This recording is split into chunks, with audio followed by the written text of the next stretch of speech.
my 3 tips that I would recommend for someone taking this class would be to complete your work as early as possible, probably like in the beginning of the week.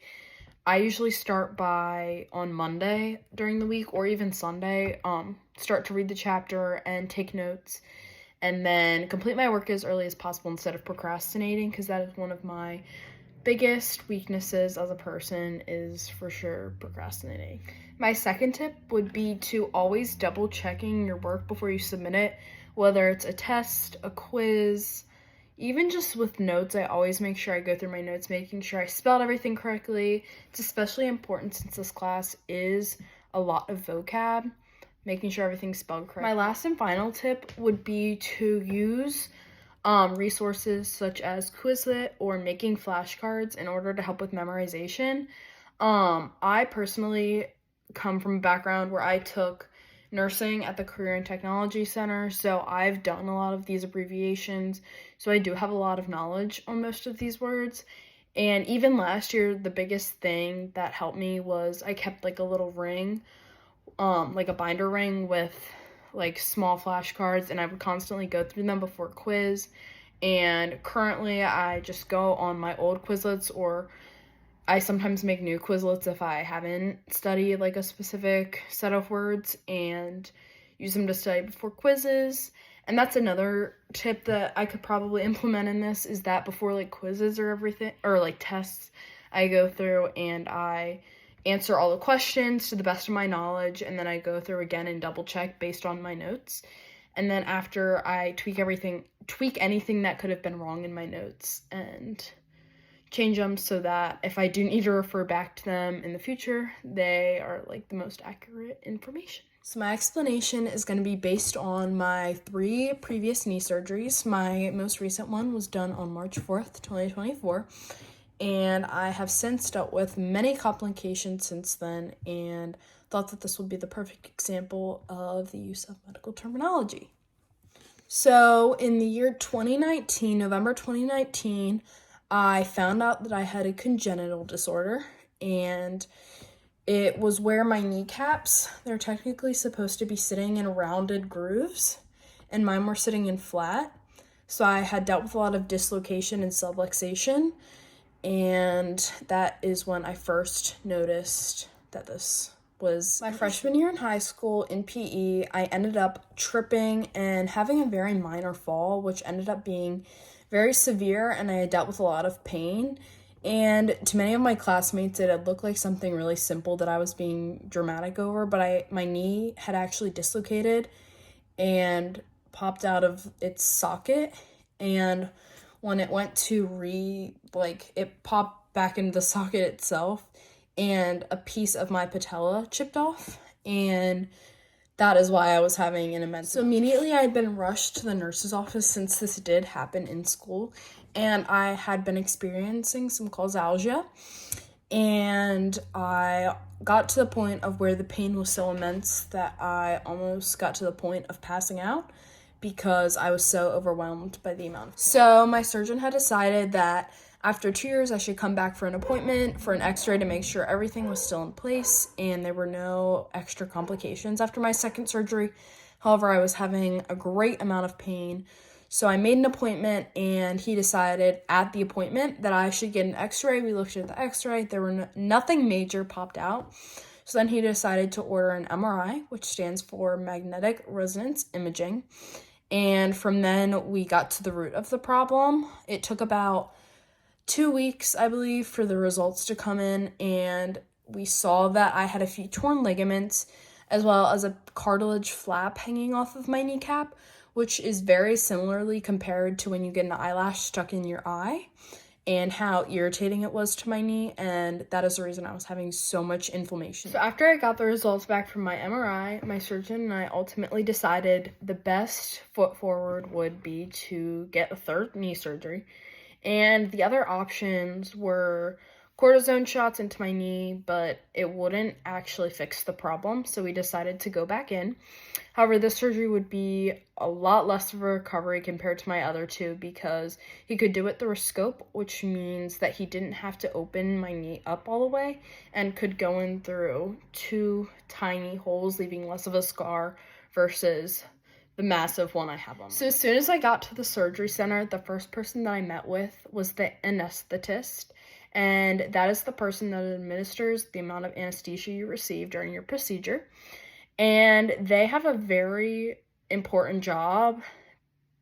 They can control a lot, and essentially to someone it can be seen as, oh, they just control the amount of medication you receive during your surgery. However, a wrong calculation or a wrong administration can be the chance of life. So, as many know who have had surgery, the way you receive anesthesia is through inhalation administration. And that means that they put a little mask on you and you basically take a few deep breaths in, and before you know it, you pass out. So the one thing I do really remember from all of my surgeries is the second that I started inhaling the medicine, I had been dealing with symptoms of bradycardia and had started to really relax and feel sedated. So during the surgery, like I said previously, he used a scope, meaning he did have to make 2 small incisions on my knee instead of 1 large incision, which in the long run can be very beneficial for those who care more about, I guess, what your knee looks like in the long run. However, I do have 2 scars probably about this big on my knee from my 2 previous. The first thing that I automatically dealt with right when I woke up from my surgery was the feeling of nausea. This surgery was a lot less than my previous 2, I believe, mainly because it was a lot less anesthesia than my first 2 surgeries. This past surgery, I think I was under anesthesia for maybe 20 minutes. My surgery before that, it was a 6-hour procedure, and my surgery before that was probably a 3 or 4 hour procedure. So, like my first 2 surgeries, I thought that I would be put in a brace. I had known that I was going to be in crutches. However, I did have full range of motion and full weight bearing, so I had not been dealing with immobilization throughout my recovery, but it was more in the moment, and when I was getting up, I did feel very immobile. And like I couldn't really move. I just felt like I wanted to crawl out of my own skin. So by day 3 after my surgery, I woke up feeling awful, which the first 2 days should be the worst. However, I had not been dealing with any pain, and I did not have a nerve block, which meant that my worst 2 days would have been my first 2. And I hadn't really been taking any medication. I had just been taking Tylenol to help with the pain, but nothing strong, no narcotics, nothing. And I was feeling good, but the 3rd day I couldn't even turn over in my bed. So I had to call my mom to come home from work because she thought that I would be fine since my first 2 days I had been doing really good.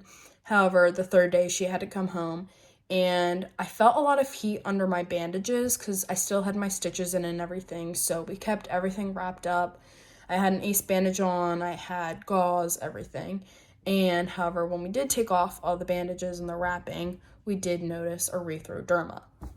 Along with the erythroderma, we had also noticed signs of edema all around my knee and even at the base of my quad and at the top of my quad. So since my surgeon is very popular, he is in surgeries most days of the week. However, he does have a physician's assistant in order to help manage his in-office appointments and everything. So I had called my physician's assistant and came in, and we looked at everything, and we did some flexing of my knee and noticed that I had a sort of cyst on my knee, which was odd because me and my mom had not noticed that. My physician's assistant ended up squeezing out of my stitches 30 cc's of fluid. It was red in color. It looked kind of like it was blood mixed with some sort of other fluid, but we squeezed a lot of it out of my stitches. He didn't feel sticking a needle in my post-op knee was the safest option, so instead he just used his hands and sort of manipulated it out of my stitches since they hadn't closed yet. and he ended up giving me some antibiotics in order to prevent any sort of illness that I would have from all this swelling, since it kind of came out of nowhere and we didn't know what the cause was. Since my previous 2 surgeries, I had nothing like this before. So he put me on antibiotics for the next few days just to prevent everything and make sure everything would be okay. Along with the antibiotics, I had continued to take anti-inflammatories to prevent more of the swelling and hopefully eliminate it. So unfortunately, my knee ended up swelling back up and filling back up with fluid right away, no matter the amount of pressure that we kept on it with the ACE bandage and how much we elevated, it still blew right back up. And I have been dealing with ankylosis, and I had to call my surgeon because this problem was just becoming even harder to deal with. So I went to see my surgeon as he wanted to stick a needle and drain my knee, and he decided that that would be the best option going forward. However, currently my knee still blew back up, and he had decided that this was bursitis, and my bursa had been inflamed since I had been opened up 3 times previously, and that now the best decision to go forward would be to remove my bursa. However, right now, since I am showing horses and we are getting into the warmer months, me and my mom decided that right now isn't the best time, and we are going to try and wait as long as possible. So an example of an orthotic that I used during this recovery from the surgery, even though I didn't have what you would usually expect after a knee surgery, I had ACE bandages, and that was my sort of like pressure appliance that I used instead of using a traditional orthotic like a leg brace in order to lock my knee in order to immobilize it, since I did come out of surgery and have full range of motion and full weight. So currently, to this day, the ways I am trying to manage this bursa is by physical therapy. And during physical therapy, we use neuromuscular therapy in order to kind of manipulate the soft tissue and get the fluid, kind of move it around so it's not staying stagnant in one place. And that has probably been the best way that we've been doing, the best method. I've also been using red light therapy, as that's what I use on my animals, and I've seen a lot of good results with that, since there's some stem cell regeneration. There's so many positive benefits to it, and I've also seen good results with that. So now I'm going to go into 10 of the words that I used in my explanation, and I'm going to go into a deeper way of how I memorize them and kind of like the word parts that I use and kind of to put everything together in my brain. So the first word is antibiotic, and I think of anti as against and biotic as bio meaning life, and it's kind of against life, and I kind of just associate that as a medication. I mean, it's something that I'm sure most people have had to use in their life, and kind of something to prevent bacteria growth and kill, essentially, the bacteria life. The second word I will be discussing is bradycardia. I memorized that word as I have a friend named Brady, and I associate Brady, I even used this last year in my medical terms class, Brady as being slow, and obviously cardio, meaning exercising your heart, associating with your heart, so a slow heart. The next word I'll be analyzing is congenital disorder. The word gen I associate with gene or genetic, and that's something that you're born with, you have, it's a part of you, and yeah.